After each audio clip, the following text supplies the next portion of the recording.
മലപ്പുറം ജില്ലാതല സ്വാതന്ത്ര്യദിനാഘോഷ പരിപാടികൾക്ക് 15-ന് MSP ground വേദിയാകും. ചടങ്ങിൽ റവന്യൂ മന്ത്രി കെ രാജൻ പതാക ഉയർത്തും. MSP അസിസ്റ്റന്റ് കമാൻഡന്റ് പരേഡ് കമാൻഡറായിരിക്കും. വിവിധ സേനാ വിഭാഗങ്ങളായ സായുധ പോലീസ്, SMP, പ്രാദേശിക പോലീസ്, റിസർവ് പോലീസ്, എക്സൈസ്, വനിതാ police, forest, fire force, NCC, SPC, scout and guides, junior red cross തുടങ്ങിയവ പരേഡിൽ അണിനിരക്കും.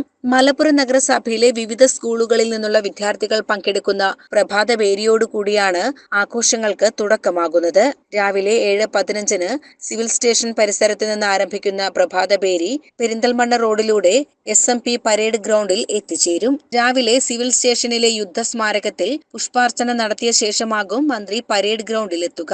തുടർന്ന് പതാക ഉയർത്തുകയും വിവിധ സേനകളുടെ സല്യൂട്ട് സ്വീകരിച്ച ശേഷം സ്വാതന്ത്ര്യദിന സന്ദേശം നൽകുകയും ചെയ്യും. പരേഡിൽ വിജയിക്കുന്നവർക്കും പ്രഭാതഭേരിയിൽ മികച്ച പ്രകടനം നടത്തുന്ന ടീമിനും സമ്മാനങ്ങൾ നൽകും. പരേഡിൽ പങ്കെടുക്കുന്ന സ്കൂൾ, കോളേജ് വിദ്യാർത്ഥികൾക്ക് ഓഗസ്റ്റ് 11, 12 തീയതികളിൽ വൈകുന്നേരം 3 മണിക്ക് SMP ഗ്രൗണ്ടിൽ പരിശീലനം നൽകും. ഓഗസ്റ്റ് 13-ന് ഡ്രസ് റിഹേഴ്സൽ നടക്കും. ജില്ലാ കളക്ടർ VR വിനോദിന്റെ നേതൃത്വത്തിൽ ചേർന്ന യോഗത്തിൽ ADM NM Mehrali, Perinthalmanna sub collector സാക്ഷി മോഹൻ, ദുരന്ത നിവാരണ വിഭാഗം ഡെപ്യൂട്ടി കളക്ടർ സ്വാതി ചന്ദ്രമോഹൻ, വിവിധ വകുപ്പുകളിലെ ഉദ്യോഗസ്ഥർ എന്നിവർ പങ്കെടുത്തു.